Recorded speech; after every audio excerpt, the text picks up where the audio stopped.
Assalamualaikum, selamat siang dokter. Perkenalkan, saya Adam, NRP 068 dari Kedokteran Angkatan 4 FKUPN PJ. Kali ini saya akan menjelaskan tentang case kedua, yaitu mencoba toilet kereta. Nah, saya akan mulai dari overview-nya terlebih dahulu. Kakak, seorang mahasiswa FK, bersama dengan adiknya, Budi berumur 9 tahun, kelas 3 SD, mereka mudik ke Yogyakarta.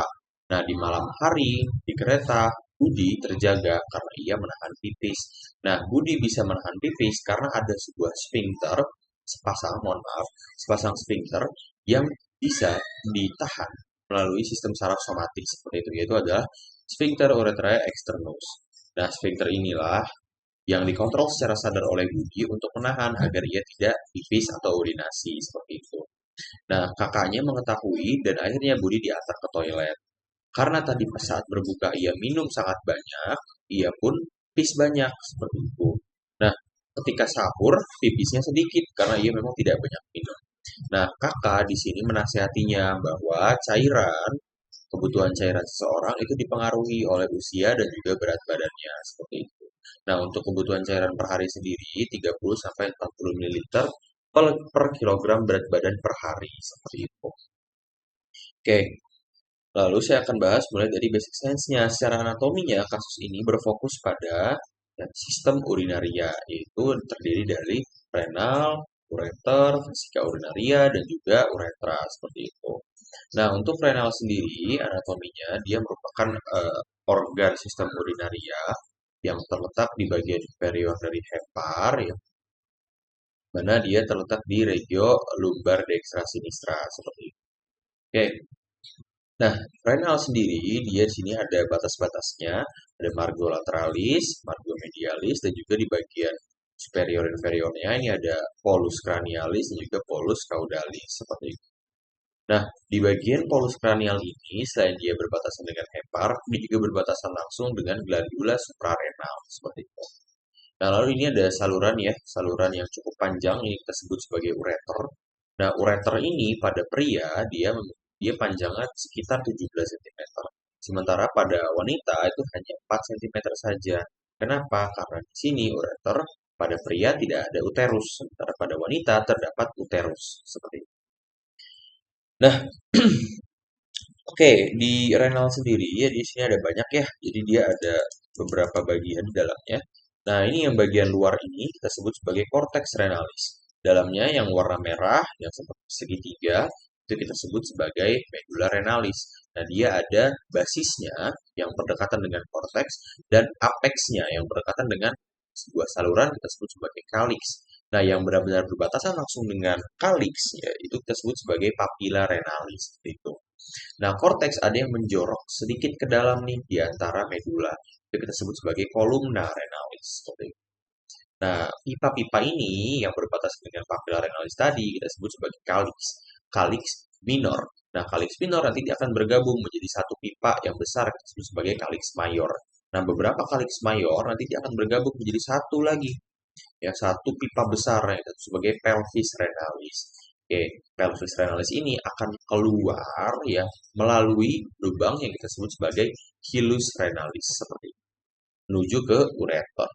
Nah, renal sendiri ya dia dibungkus oleh tiga lapisan yaitu fascies renalis gerota, kapsula adiposa, dan juga kapsula fibrosa grisoni.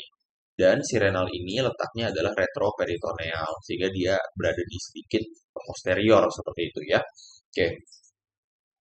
Nah, lalu turun lagi ke ureter. Nah, ureter ini dia ada tiga bagian, yaitu ureter pars abdominalis, pars pelvina, dan juga pars intramuralis. Lalu kita masuk ke organ di bawahnya, yaitu vesika urinaria. Nah, vesika urinaria ini dia ada beberapa fasies ya, dari fasies superior, dorsalis bagian belakang, juga anterolateralnya. Nah, vesika urinaria ini ada korpusnya, kolumnya, apex, dan juga fundusnya. Nah, lalu di sini, karena ini ada dua ureter ya, ada dua ureter. Nah, di sini nanti ada sebuah bidang garis bentuk hayal yang kita sebut sebagai trigonum vesicae lietaudi. Nah, trigonum ini dibentuk oleh tiga bangunan, yaitu sphincter uretra internus, dan juga di sini ada lubang dari ureternya, yaitu orifisium atau ostium uretra. ureter, dextra, dan juga sinistra seperti itu. Nah, tiga bangun ini akan membentuk sebuah bangun areal segitiga. Ya, ini namanya ya. Oke. Nah, lalu dari vesika urinaria, nanti dia akan turun lagi menuju ke uretra. Nah, di uretra inilah terdapat tadi otot, ya, otot sphincter, sphincter urethrae externus yang dapat dikendalikan secara sadar melalui nervus pudendus seperti ini. Oke, ini ada sphincter, ada sphincter. Nah, di sini renal mendapat perdarahan seperti itu dari aorta abdominalis yang nanti akan bercabang ya di sini menuju arteri renalis yang nanti ada dextra dan juga sinistra. Nah, arteri renalis tadi nanti dia akan bercabang menjadi arteri segmentalis, lalu dia akan bercabang menjadi arteri interlobaris, juga nanti dia akan bercabang menjadi arteriola afferens seperti itu.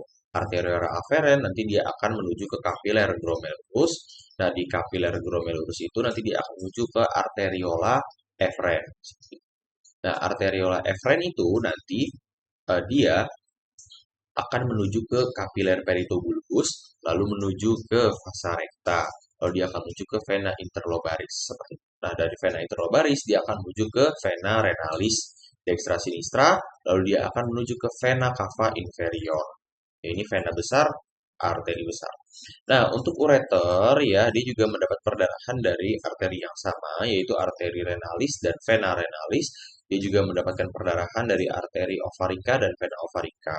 Dia juga mendapatkan perdarahan dari arteri vesikalis dan juga vena vesikalis yang bagian inferiornya. Nah, untuk vesika urinaria ya di sini ya, dia di sini mendapatkan perdarahan dari arteri vesikalis dan vena vesikalis superior dan juga media. Nah, untuk uretranya di sini uretra karena dia dekat ya dengan nervus pudenda, dia juga diperdarahi oleh arteri pudenda interna dan juga eksterna seperti itu. Nanti dia menuju ke vena iliaca dan juga vena pudenda interna seperti itu. Oh ya, dan mohon maaf diulang sedikit. Untuk uretra sendiri, dia ada tiga pars ya kalau pada pria. Ada pars spongiosa, membranacea atau membranosa, juga pars prostatica. Untuk pars prostatica ini dia memang diapit oleh kelenjar prostat, glandula prostat seperti itu. Oke, lalu kita lanjutkan ke inervasinya. Nah, untuk inervasi dari renal sendiri, ya, di sini dia mendapatkan persarafan dari plexus celiacus dan juga plexus renalis. Nah, plexus renalis ini merupakan percabangan dari plexus plangnicus seperti itu. Oke, nah pada vesika urinaria di sini ya, dia mendapatkan beberapa persarafan dari sistem saraf simpatis dan juga parasimpatis.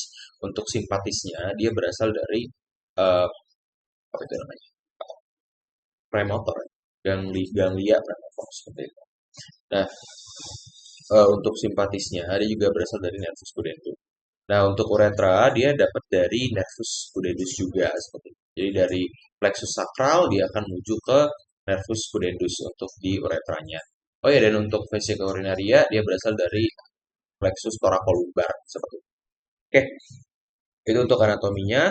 Nah, secara histologinya di sini pada pembentukan urin ya di sini yang berperan pada renal di sini ada beberapa hal, ada glomerulusnya, kapsula Bowman, juga epitel-epitel di tubulus proksimal dan juga distal, lalu ada aquaporin, kotransport dan juga vasa rectanya. Lalu di ductus colligens juga ada beberapa sel-sel khusus yang nanti dapat berperan dalam pembentukan urin seperti itu. Ada sel khusus yang ada di renal, ada juxtaglomerulus, sel mesangial, sel makula densa seperti itu. Oke. Nah, di sini di glomerulus sendiri dia terdiri dari endotel dan juga membrana basal seperti itu. Nah, membrana basal ini dia punya tiga lapis yaitu ada lamina rara ini nanti ada dua lagi, interna dan juga eksterna seperti itu. Lalu ada lapisan podosit, sel podosit inilah yang nanti dapat membantu terjadinya filtrasi seperti itu. Nah, lamina rara ini adalah lapisan protein yang sangat negatif sehingga nanti dia dapat memfiltrasi, molekul-molekul yang muatannya negatif. Nah, untuk lapisan podositnya dia sangat rapat ya, banyak kolagen tipe 4 di sana. Oke, lalu pada kapsula Bowman ini ada lapisan visceral dan juga parietal. Untuk lapisan parietal sendiri, Dia adalah epitel squamosa atau epitel kubus. Nah, pada visceral ya di sini ada podosit juga ya, dan juga di sini dia nanti akan membentuk pedicle. Pedicle juga merupakan salah satu bentuk suatu struktur yang dapat digunakan untuk filtrasi. Nah, lalu ada nefrin. Untuk nefrin sendiri, dia adalah ikatan protein ya, protein yang terikat, yang nanti dia dapat memfiltrasi zat-zat dengan ukuran kurang dari 7 sampai 9 nanometer seperti itu.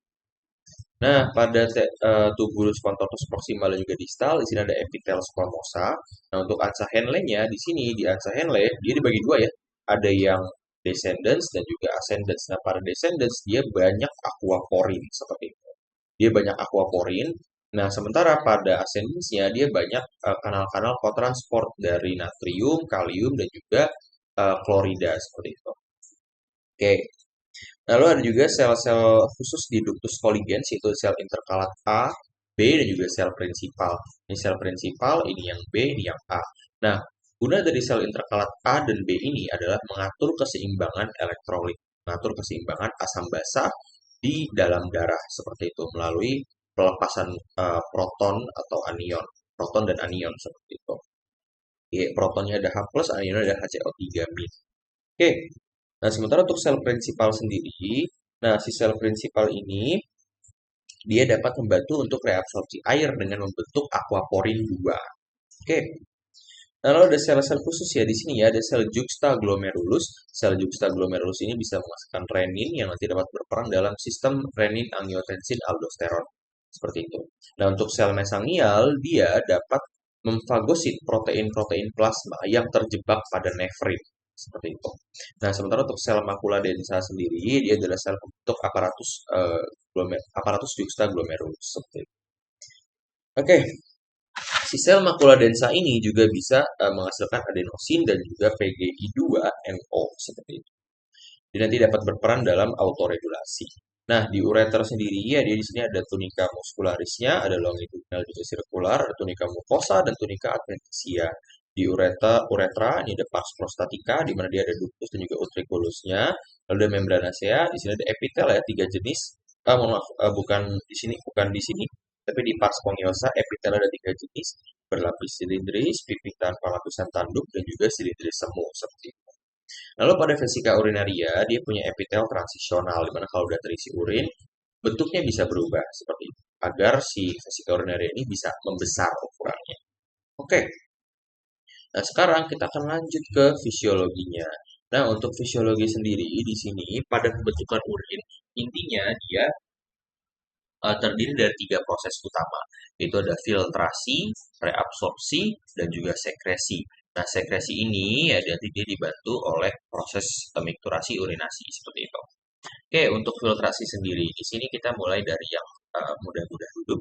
Jadi di sini ketika darah masuk ke arteriola aferen, ya, nanti dia akan difiltrasi oleh endotel-endotel. Nah, endotel ini dia nanti memiliki pori-pori. Nah, pori-pori ini dia bisa memfiltrasi molekul-molekul yang berukuran 50 sampai 100 nanometer seperti itu. Nah, karena dia cuma bisa memfiltrasi ukuran segitu, otomatis di sini tidak ada sel darah, tidak ada eritrosit, tidak ada platelet, tidak ada leukosit yang masuk ke dalam tubulus proksimal seperti itu. Nah, yang bisa masuk adalah kalsium, natrium, kalium, klorida, HCO3, glukosa, asam amino, lipid, laktat seperti itu. Oke, masuk dia. Nah, di sini ada lapisan lagi yaitu membrana basal. Nah, membrana basal ini seperti yang saya bilang tadi di histologi, dia bermuatan negatif sehingga apapun ya di sini yang bermuatan negatif seperti ya, hal-hal yang bermuatan negatif, mohon maaf. Nah, hal-hal yang bermuatan negatif ini nanti dia akan terbawa oleh arteriola efferent. Jadi yang bisa ke bawah adalah nih yang buatannya positif dan juga yang netral seperti itu. Oke, masuk dia. Nah, dia nanti akan difiltrasi kembali oleh podosit gitu. Dia punya kapasitas ya, dia punya ukuran yaitu 15 sampai 30 nanometer. Dia bisa memfiltrasi molekul ukuran segitu. Nah, untuk nefrin nanti dia akan memfiltrasi molekul-molekul dengan ukuran kurang dari 7 sampai 9 nanometer seperti itu. Nah, di dalam sini ya Dalam sini udah ada nih Ca2+, natrium, kalium, klorin, HCO3 min, glukosa, asam amino, lipid, laktat, dan juga air. Dan nanti dia akan menuju ke tubulus contortus proximal seperti itu. Oh iya, dan kalau di sini ternyata ada protein plasma seperti albumin, nanti sel mesangial yang ada di sekitar tubuh sekitar ini ya kapsula Bowman ini, nanti dia akan memfagositosis protein plasma itu. Oke. Nah, udah sampai di tubulus contortus proximal. Cukup dulu di situ. Nah, di sini ada faktor yang mempengaruhi laju filtrasi. Nah, di sini ada NFP. NFP ini ada net filtration gitu ya. Nah, jadi di sini ketika ada darah masuk ke dalam ini glomerulus, nah dia nanti akan menghasilkan tiga tekanan. Yang pertama adalah tekanan hidrostatik glomerulus. Nanti jadi ketika ada darah masuk ke sini, nanti ada tekanan yang memicu darah itu untuk dimasukkan seperti itu, masukkan ke dalam kapsula Bowman. Nah, kalau misalkan di sini terlalu banyak cairan, ya, terlalu banyak cairan di dalam kapsula Bowman, nanti akan ada reaksi balik, tekanan balik yang disebut sebagai kapsula hidrostatic pressure atau tekanan hidrostatik kapsula seperti itu. Nah, di sini juga ketika di sini ada banyak ya, ada molekul-molekul terlarut yang banyak masuk ke dalam sini, otomatis dia akan menghasilkan tekanan lagi, tekanan osmotik kapsula yang akan mendorong, mendorong beberapa molekul untuk keluar. Seperti itu. Nah, lajunya itu dipengaruhi oleh ini ada rumusnya ya. GHP tambah COP dikurang COP tambah CHP. Seperti itu. Nah, luas permukaan dan juga permeabilitas juga mempengaruhi dari faktor laju filtrasi, juga mempengaruhi laju filtrasi. Seperti itu. Nah, lalu di reabsorpsi tubulus contortus proximal tadi, molekul-molekul tadi, dia akan menuju ya melewati tubulus contortus proximal. Nah, di sini ada banyak hal yang terjadi ya. Oke. Nah, di sini pada tubulus contortus proximal ya kita bermain dengan ion. Oke. Nah, pada selnya, sel epitel-epitel ya, dotelan-dotelnya, di sini ada pompa, pompa ATP. Dia nanti akan mengeluarkan 3 natrium keluar sel dan 2 kalium ke dalam sel. Oke, di dalam sel ini nanti akan ada terjadi penurunan konsentrasi natrium, peningkatan konsentrasi kalium, seperti itu. Nah, karena di sini natrium di dalam selnya sedikit, di luar selnya banyak, otomatis natrium bisa masuk seperti itu ke dalam sel dan ke dalam darah. Nah, di sini glukosa dan juga laktat ikut bersamaan dengan natrium seperti itu. Jadi di sini ada sebuah pompa symporter natrium glukosa laktat. Sehingga nanti di dalam darah akan terjadi peningkatan natrium, glukosa, laktat seperti itu. Oke. Nah, selain itu juga melalui mekanisme yang sama dan juga symporter, natrium bisa membawa asam amino ke dalam darah seperti itu. Oke, nah sekarang di sini di dalam darah ketika ada terlalu banyak CO2, nanti dia akan masuk ke dalam sel, bergabung dengan air membentuk H2CO3 atau asam karbonik. Dia dipecah oleh enzim karbonik anhidrase membentuk proton H+ dan juga HCO3 anionnya. Oke, nah H+ ini nanti dia bisa ya, keluar ke dalam lumen, lumen itu proksimal, bergabung dengan CO2 membentuk H2CO3. Oke, H2CO3 ini nanti dipecah oleh enzim yang sama, karbonik anhidrase, bentuk H2O dan juga CO2, seperti itu. Oke, nah sembari dia keluar, dia akan membawa natrium masuk ke dalam sel, masuk ke dalam darah. Nah, lalu HCO3-nya dia nanti dilepas ke dalam darah untuk menjaga keseimbangan elektrolit darah. Oke, nah lalu lipid dan juga urea. Lipid urea ini karena lipid ya, dia larut lemak. Dia bisa langsung masuk menuju ke dalam darah melalui celah antar sel. Hal yang sama juga berlaku dengan Ca2+, Mg+, K+, juga klorin. Dia nanti bisa masuk ke dalam darah melalui celah antar sel. Nah, lalu airnya ya dia akan turun menuju, nah ini dia ANSA Henle. Oke, di ANSA Henle sendiri dia ada descendant dan juga ascendant. Untuk descendantnya dia sangat permeable terhadap air dan untuk ascendantnya dia sangat permeable terhadap zat terlarut. Oke, pertama di sini ada osmolalitas. Osmolalitas ini adalah perbandingan antara jumlah pelarut dan juga zat terlarut seperti itu. Nah, jadi di sini 300 mili osmotik. Ini adalah tekanannya, tekanan dari osmolalitas. Oke. Nah, ketika di sini masuk air, di sini tekanannya adalah 300 mili osmotik. Iya, 300 mili osmotik. Nah, Ketika dia semakin turun ke bawah, tekanan dari miliosmotik ini akan naik. Kenapa? Karena airnya pada keluar. Gitu. Osmolaritasnya akan tinggi. Nah, osmolaritas yang tinggi itu artinya airnya sedikit, zat terlarutnya banyak. Nah, kenapa dia bisa keluar seperti itu? Karena di sini ada aquaporin, aquaporin tipe 1 yang selalu terbuka sehingga air akan keluar. Seperti itu. Oke, sudah. Nah, natrium, kalium, klorin, magnesium, kalsium dia tidak bisa keluar sampai akhirnya dia masuk ke lengkung Henle, ansa Henle yang ascendens. Nah, di sini ada sebuah kotransport natrium, kalium, dan juga dua klorin. Nah, dia masuk nih, akan menuju ke interstitium medula. Nah, interstitium medula ini memiliki tekanan awal 300 msom, miliosmotik. Nah, semakin dia turun ke bawah, karena semakin banyak ya, semakin banyak zat terlarut yang masuk ke dalam sini, dia nanti akan semakin asin seperti itu, semakin banyaklah molekul-molekul terlarutnya. Seperti itu. Nah, jadi di sini airnya keluar masuk ke dalam sini itu untuk menjaga keseimbangan dari tekanan osmotisnya, miliosmotis seperti itu. Oke, jadi di sini sisa H2O dan juga beberapa molekul terlarut. Nah, jadi yang di sini awalnya 1200 miliosmotis, ya dia naik perlahan, kehilangan tekanan miliosmotisnya hingga akhirnya sampai di tubulus contortus distal dengan sisa tekanan 100 sampai 200 miliosmotis seperti itu. Nah, di sini hanya ada sisa sekitar 20% H2O dan 10% zat terlarut seperti itu. Seperti kalsium, natrium, klorin, seperti itu ya. Kalium. Nah, pada tubulus contortus distal, di sini ada dua sel unik seperti itu. Nah, sel ini dia dipengaruhi oleh hormon, yaitu ada parathormon dan juga aldosteron atau mineralokortikoid. Nah, hormon ini ya dia nanti dapat mendeteksi perubahan kalsium pada darah dan juga natrium pada darah. Nah, jika pada darah kalsiumnya sedikit ya, kalsium sedikit, nanti parathormon akan keluar menuju ke sel ini dan nanti akan mengaktifkan G-stimulatory protein pathway, ujung-ujungnya aktivasi PKA. Nah, aktivasi PKA ini nanti akan memicu aktifnya kanal kalsium. Kalsium yang ada di dalam urin tadi, dia akan masuk ke dalam sel, lalu ke pembuluh darah melalui kanal tadi. Nah, pada mineralokortikoid di sini ada selnya. Nah, selnya ini dia punya pompa lain, pompa ATP. 3 natrium keluar, 2 kalium masuk. Nah, dari darah, 3 natriumnya makin banyak di dalam darah, 2 kalium dari dalam darah dibawa masuk ke dalam sel, dibuang melalui kanal kalium. Seperti itu. Nah, efek mineral kortikoidnya dia nanti akan memicu pembentukan SGK dan epithelium natrium channel.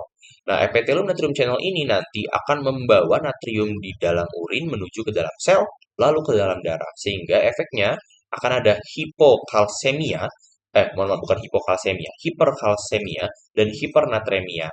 Kaliumnya akan turun, hipokalemia, seperti itu. Oke, turun. Nah, oh iya, ketika natrium dibawa ke dalam darah, H2O juga ikut dibawa ke dalam darah. Seperti itu. Nanti ada peningkatan volume plasma darah sehingga tekanan darah naik. Oke. Tapi ada nih H2O nih sisa sedikit-sedikit ya, sisa sedikit-sedikit. Seperti itu. Nah, di sini H2O dibawa terus menuju ke ductus colligens. Nah, di ductus colligentes di sini ada 3 jenis sel unik, interkalat A, interkalat B, dan sel prinsipal. Oke, ketiga sel ini dipengaruhi oleh hormon, itu ada aldosteron dan juga vasopresin atau ADH. Kita mulai dari vasopresin dulu. Jadi ketika di sini ada perubahan tekanan darah juga ya. Nah, nanti akan dilepaskanlah vasopresin seperti itu. Nah, vasopresin ini berikatan dengan reseptor vasopresin, lalu akan memicu pembentukan aquaporin melalui G-stimulatory protein pathway. Ujung-ujungnya PKA, ya nanti dia akan memicu sintesis protein kanal, mohon maaf bukan protein kanal, tapi sintesis kanal air, yaitu aquaporin tipe 2. Mana H2O yang ada di sini nanti akan dibawa masuk ke dalam sel, sehingga nanti akan ada peningkatan tekanan darah. Oke, nah pada aldosteron, dia nanti akan berikatan ya dengan reseptor ini, reseptor aldosteron di sini. Nah, dia nanti dapat memicu pertukaran asam dan juga basa. Oke, nah pada sel interkalat A, di sini terjadi asidosis. Misal, H plus dalam darah tinggi, pH-nya turun. Oke, di sini sel interkalat A akan merespon dengan cara memasukkan H plus dalam darah ya melalui syn porter seperti itu. Jadi K plus yang ada di dalam ini di dalam urin, kalium dalam urin, dia akan dibawa masuk ke dalam sel bersamaan dengan dikeluarkannya H+. Seperti itu. Nah, selain itu juga, si interkalat A ini dia bisa membawa NH3 masuk ke dalam sel, lalu melepaskannya ke dalam lumen. Menggabungkan dengan H+ dan juga NH3 menghasilkan amonia. Inilah yang mengakibatkan urin memiliki bau, seperti itu. Nah, selain itu juga di sini ada metabolisme ya, metabolisme asam karbonat, bikarbonat. Nah, jadi di sini karena H+-nya tinggi sudah dibawa di sini H+-nya sedikit turun.